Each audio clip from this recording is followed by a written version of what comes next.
Hello, fellow bugs. Welcome to Purple Titk, in a series about lessons learned in the journey of my project car Miata, specifically what to and not to do.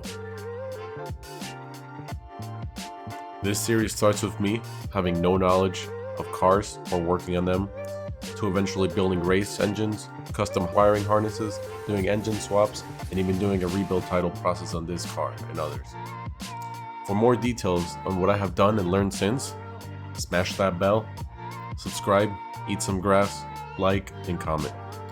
Let me know what you would like to see more of. Now sit back, relax, and enjoy.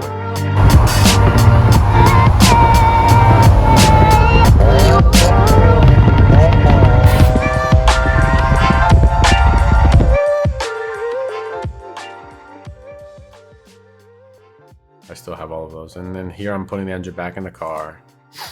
You can see it looks nice with the little red top. Yep, and then I did buy this cheap, what do you call it? The pop-up light cover from eBay. I think it was like $70, and it's fiberglass and it has the mesh already. And I really like how it looks. It doesn't fit that well, but that's whatever. It looks good enough for me. And then I noticed this. You guys will see it, and it's funny when you look at the camera. You guys can see this little stream. Apparently, remember I had welded that pipe for the water outlet.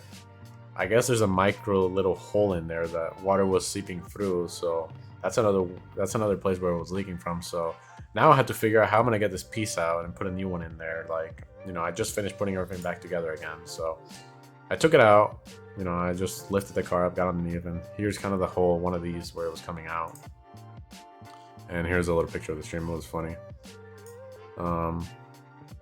So here I'm putting the engine back in the car again because I had to take it out to fix that little thing, as well as I think I wanted to test it. And yeah, so I did some testing before because I was a little paranoid and worried that something might happen with my whole thing. So I took it out. I laid out a hose here and just started flushing it. I really just started flushing the hell out of it, trying to get rid of all the old gunk. You can see here I have the oil coming out as well, just minor dripping here. But yeah, I was just doing a flushing and testing, and you can see the pressure gauges. I was also checking the compression in each of the cylinders. This time I really just wanted to check absolutely everything, make sure it was all good, because I didn't want to spend any more time, you know, back and forth with this thing, putting it in and out of the car so many times like I have been. So it all checked out, so I put it back in, and okay, back to my friend's Miata. I went ahead and this was another progress picture of helping him paint it. I painted the pop-ups, I did the wiring, I did all this stuff for him. And then all the parts are in his garage. We started working on them separately, but it came out really good. And then back on my car, I did buy the finish panel, the 6-speed one. And I can make a video on that alone. I have all the pictures and videos and stuff from me fixing that up and making it and getting it to fit, which is a nightmare. As well as I did buy a bash bar, and first I went ahead and painted this lower end section because it was all dirty and white, and I didn't really want it, especially with these two teeth that stick out down here. So I sanded it down, I painted it Rust-Oleum black, and I got this I forgot the TFF True Focus Fab roll bar, bash bar. I painted it purple and I bolted it right on with the kit. It's really convenient, really good. I would highly recommend it. And then I got a second Miata, right? So this one will be my brother's. I went ahead and I got this one somewhere. They were on a road trip and we saw it, and the whole car was only 800, and it drove too. The only issue was really it had a leaking power steering pump, and yeah. Here it is when we first got the car back home. Went ahead and took off the cover. We took my cover and put it on it because I had a cover for my Miata. Yeah, I cleaned it all up with the hose, and you can see my car in the garage there, and it was pretty clean. It's actually a rebuild title, so it had had a couple dents here and there, and it's been repainted and whatever. But for a Miata, it's good. And here's another picture of what it looked like after some minor cleanup. So back to the garage, I'm like, okay, I'm gonna paint my car. Like, I'm really struggling because I want the hardtop painted. I want all these parts painted. but I can't really match the paint, so I'm trying to figure out what color to use. I don't want to choose a dark color. I don't want to choose a light color. And the Miata is such a round car that you have to choose kind of a color that is either a pastel or kind of one that's a dark color, gray colored. But it's really hard to determine a color that looks really good on the Miata. So I think I did a really good job at choosing one that I enjoyed, called Almond, and it's also a Rust-Oleum, so it's a spray can, stops rust, almond. And before I get to that, I will point out that if you can peek here, I did get the front dash bar too, and I'll speak in that in a second. And here it is after I got the first almond coating on the door frames and stuff, and it came out really good. Like, I still like that to this day. It looks good. It's been 2 years and it's still holding up perfectly. I first painted it in sections, so I did blocked off here around here, and I painted off this whole area, and then you can see kind of how it looks like in the whole frame around, and it looks really good in person too. And then I got the bash bar as well from True Focus Fab. I went ahead and painted it purple as well, and painted the back part here black, and fit really good. Here's the back one installed, and the 6-speed panels, I was adjusting it. This is kind of what I was meaning that it doesn't really fit that well. I primered it after I got it all cleaned up, and this is fiberglass, so anytime you work with this, you're getting a little fiberglass dust everywhere. It's really annoying and itchy to work with. Yeah, so then I was going to paint the rear end of the car next as the next section, so I taped off right at that edge line that I showed earlier of the front, and I taped off the trunk and all the parts that I didn't want to get paint on it, and the garage and everything. Okay, back to my friend's garage in Miata. I went ahead, I took the engine once it was all put together, and he set this all up. He put the transmission on and did all that stuff, and I helped him with it.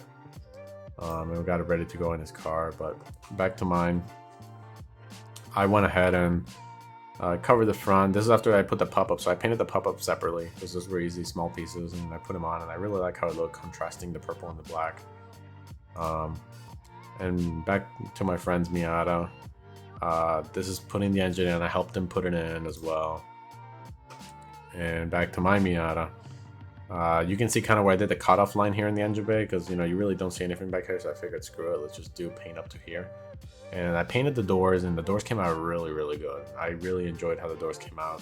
More this one than the passenger one. The passenger one didn't come out that good for some reason. I think the paint can has an issue with the levels of humidity, so when you use Rust-Oleum, you want to make sure that your humidity levels are like below 70-80%, because anything more and your paint's gonna come out all matte, and it's not gonna come out good. So I painted in here, I painted it black, and then I painted it the almond around the outside, and overall it came out really good. The whole rear end, the quarter panels all came out really good. And then I got these, I forgot the name of the brand specifically, but I got these the door bushing things, and I put them in there.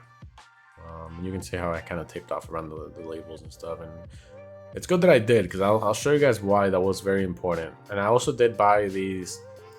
These are the cheap corner flares from eBay. These are fake Project G ones, and I think these are like $70 for the pair. And these are just ABS plastic, and I was able to take them and paint them, and they fit and color match very well. And then I went ahead and bought the I forget the name of the brand specifically, but they make these aluminum sheet or aluminum composite side skirts, and I got them and I installed them. I just self-tapped them into the bottom, and they fit really good, and they perfectly match the Project G. I just had to kind of squeeze them out a little bit so they match closer.